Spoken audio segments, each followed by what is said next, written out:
Hey, howdy hey, and welcome back to Emily's Adventures in Horrorland. First of all, I'm sorry that it's been a while since my last video. So long in fact that I've preemptively put up the Crimbo decor. I could tell you something stupid like, I don't know, I've been feeling strange ever since I watched that Yuri YouTube video. But in reality, there's a much more mundane explanation. I've just been really busy with Christmas shopping. I've been helping out with some student films. One of them's a psychological horror. Well, it's more of a thriller than a horror, but it's still interesting. I've been working on my book for NaNoWriMo, trying to get it finished. And my room always needs tidying, so there's that. But anyway, enough of that. Today's film is another request. This one comes from Barter4, I think that's how you pronounce it, and it's the one, the only, Planet of the Vampires. Based on a short story with a different name, this film is a Spanish/Italian science fiction horror film from way back in 1965. It's said to have inspired the likes of Ridley Scott's Alien. I can see why. What with all the, well, I'm sure we'll get to that. Are you excited? Good, me too. The film begins, of course, with a terrified plastic shark in space. You know, the space shark. Made of plastic. Don't you tell me you've never heard of it. Actually, this is one of two spaceships heading to the planet Aura, following a distress signal. And here we have the crew walking around in their spacecraft wearing... Good gravy, what even are those? I think they might be made of rubber. Look at those collars! Watch your ears, lads. One wrong move and you might cut them off. Okay, before we get too much further into this, I'm gonna have to put this whole film into context. So, let's have a timeline of all the films I've ever reviewed. Here is where Planet of the Vampires sits. Bit of a mix of sub-genres in that there decade. You've got more realistic suspenseful fare, like Psycho, Cape Fear and Rosemary's Baby. Films which prove that the most terrifying thing of all is other human beings. Then you have films like Day of the Triffids, Little Shop of Horrors. Films which prove that the most terrifying thing is plants, apparently. And you have those which have to do with monsters, or the supernatural in general, so The Haunting, Night of the Living Dead, and pretty much anything by Hammer Horror. So what type of film is this? Well, the first 15 minutes or so are... deceptive? You've got the sets with all their blinky dials and whatever the hell this guy is looking at. The dialogue is also very strange at times. 999, West. One more and I'll bake you a little birthday cake with 1,000 candles. Without this rejector, we'd look like a piece of Swiss cheese. Cake? Cheese? What? It doesn't help that everyone's lines tend to be poorly dubbed over grinning faces which suggest they've all had a little accident. But hang in there, it does get better. The gravitational force is increasing rapidly. Too much gravity! Ugh. But it doesn't affect the captain because he's been working out. As the crew land on the planet Aura, they somehow overcome the gravitational pull, but then start to go crazy and attack each other. But it doesn't affect the captain because he's mentally strong. Finally, they all come to their senses and begin to head outside.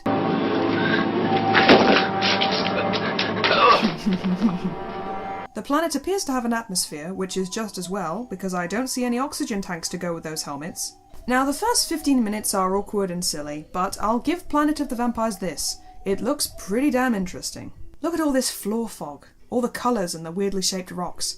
It's very spooky and distinctive. Certainly more fascinating than those boring, stony terrains from Star Trek, but let's chalk that up to a difference in budget. The crew aboard the Galliot ship are having some troubles, so our heroes from the Argos ship go out looking for them. Soon enough, they find two men who have clearly fought each other to the death. It's obvious. They fought. They bury as many of the Galliot's crew members as they can, but some are locked away out of reach. They also find out in the Galliot's generator room that the ship has been irreparably damaged. Meanwhile, the one guy on guard hears a voice in the fog and wanders off looking for it. His fellow crew members decide to go and retrieve him. Maybe he's inside the ship. Tiona, you stay here. If anything moves, shoot first, ask questions later. That is an excellent strategy for when we've got a man missing. Now, just to recap, these astronauts came to the planet Aura because they were following a distress signal and the promise of intelligent life. So they were hoping to find aliens, which is kind of interesting, but they still have no idea what to expect. Things get even more interesting when the corpses aboard the Galliot suddenly disappear. I wonder where they've gone. Listen, Mark, maybe it's all something you imagined. Maybe the bodies really weren't in here. You just thought you saw them. An hallucination. I saw the bodies. I saw my brother dead. and I was really torn up about it. They realise that the bodies were there because, blood, and we get a few clues as to what might be going on. 1. We see a bunch of dead crew members in oxygen sheets. 2. Crew members like Wes here feel as though they are possessed by some unseen force, and that their will is not their own. 3. Bert is killed by the dead captain of the Galliot. 4. The crew find an old ship and a massive skeleton. And 5. Dead Bert, becomes something of a peekaboo corpse and scares poor old Tiona. She notices several dead people walking around actually, and it's not clear whether the others believe her or not. I swear it, Mark. I didn't imagine it. I suppose it's good that they even have women astronauts in this film, and they're not treated nearly as appallingly as the ones in Doomsday Machine. There must be a practical side to having women. You mean like having your socks washed? But Sonia and Tiona do engage in their fair share of hysterics and fainting and, having suspiciously coiffed hair. In space. And it wouldn't be a 1960s horror movie without some good old lapel grabbing, even though he doesn't really have lapels. Now, apart from Captain Mark Markery and a few others, the characters in Planet of the Vampires are not much to write home about. I find it hard to even tell them apart, which could be a side effect of the identical high-collared costumes. Also, I feel that most of these characters are not the brightest. They're very keen to split up for one thing, and for another... I got a shock. How? Touching that. Ouch! That was a bad idea, wasn't it? I'll tell you this, if there are any intelligent creatures on this planet, they're our enemies. So why did you respond to their distress call in the first place? The plot is kind of... aliens... I'm sorry, I feel like I still need to meditate a bit more on how things actually were back in the 60s. When did the moon landing happen again? Okie dokie. I've made quite a few timelines for this review, haven't I? I don't know for how long spaceships looked like this in movies, with all the glowing buttons and goldfish bowl computer monitors. But I do know from sitting in on some architecture lectures that certain people in the 1950s and 60s were very, very excited about the future. Projections about extraplanetary colonization in engineering and architectural design were kind of inevitable.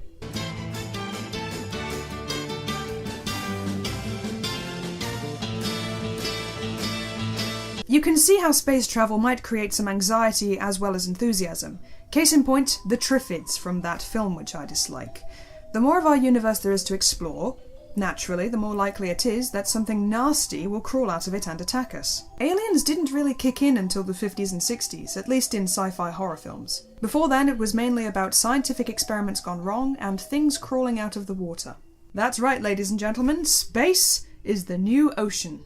Now, the Italian title for this film is Terrore nello spazio, or Terror in Space. Sort of ambiguous, but it also makes more sense. There are no actual vampires in this film, only invisible extraterrestrials who want to possess the humans' bodies so they can take over their planet Earth. I suppose it explains their own planet's name, Aura. Aura! Get it? The aliens are subtle bodies which are capable of piloting the humans' physical bodies. Cleverness. It's happening! So how did it influence Ridley Scott's Alien? This is something I haven't been able to figure out actually. It doesn't have the same sense of claustrophobia or paranoia, and it doesn't have the same grimy, gritty feel. And the aliens are nothing alike. This one is a heartless, cold-blooded predator with acid saliva. These ones are just the last of their kind, desperate to carry on their species even if it means a symbiotic relationship with those disgusting human bags of meat. Oh, now I get it! Yeah, the xenomorph did the same thing of hitching a ride in other people's bodies. Got it. Righty dokie. But there's loads more I could say about this film. In fact, my DVD copy came with this whole booklet, which is just full of interesting... Is that Italian? Is that Spanish? I don't speak Spanish. Planet of the Vampires is another of those horror films which has a strong visual aesthetic, but is also very talky. Much of the exposition is given through dialogue, and coming from these guys, it's not too bad, but you wouldn't get away with it today. Nope. It's quite conspicuous in a captain's log given partway through the film, explaining the direness of their situation. Captain Mark then cuts himself off before he can give the year, because they wouldn't want to leave this film open to ridicule by audiences watching from arbitrary future date, now would they? Remember Back to the Future 2? Remember all those memes from 2015? Yeah, they were funny. Then there's the speech given by one of the Aurons. It's imperative that our race continue to exist. At our expense? If you were in our place, you would understand. We never expected you to actually respond. You mean it was nothing but a lure? You wanted us here. That's why you sent that message.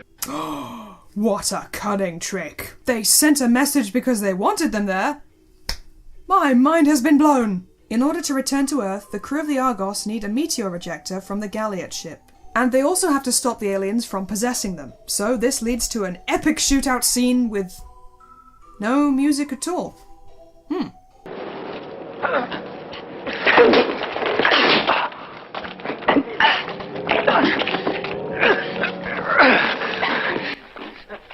You know, all this grunting is making me uncomfortable. Oh dear. Finally, Sonia and Captain Markymoo make it onto the ship with Wes. Wes goes to sleep on Captain's orders with what appears to be glitter on his face, and thank God the three of them made it out unscathed. Or did they? Wes has found out about us. Yeah, should have come up with a way of checking them before you let them on board. That's my... Oh. No! No! Our world will never fall into your hands! Shut up, Wesley. He tries to stop the Aurons from taking over by destroying the meteor ejector and dies in the process. Nice job, dude. Now Mark and Sanya are just going to go to Earth and overthrow your entire puny civilization, and it's all your fault. I hope you're happy with yourself. Go to your room! Or just lie there. That works too. That's the end of the film. I realise I didn't go into great detail about the plot, but to my mind it was pretty straightforward. Man goes to other planets, aliens attack, humanity is doomed. Planet of the Vampires is a decent film, but dare I say it, I felt a bit bored. To me, it feels like a stupid so bad it's good B-movie trying to be a thought-provoking Twilight Zone episode. Just look at the taglines. One of them goes like this. This was the day the universe trembled before the demon forces of the killer planet. And then the other one goes like this. Advanced minds take over human bodies in this futuristic horror. Can you hear the difference? Can you hear it? I'll try to be fair to this movie. For the time, it's very good. And if it inspired Alien, then it must have been doing something right. So for all those reasons, I'm going to give this film 6.5 jam sandwiches out of 10. Well, again, I'm sorry for the delay getting this up. I hope you enjoyed it nonetheless. And as always, thank you very much for watching, and I'll see you next time. Cheerio.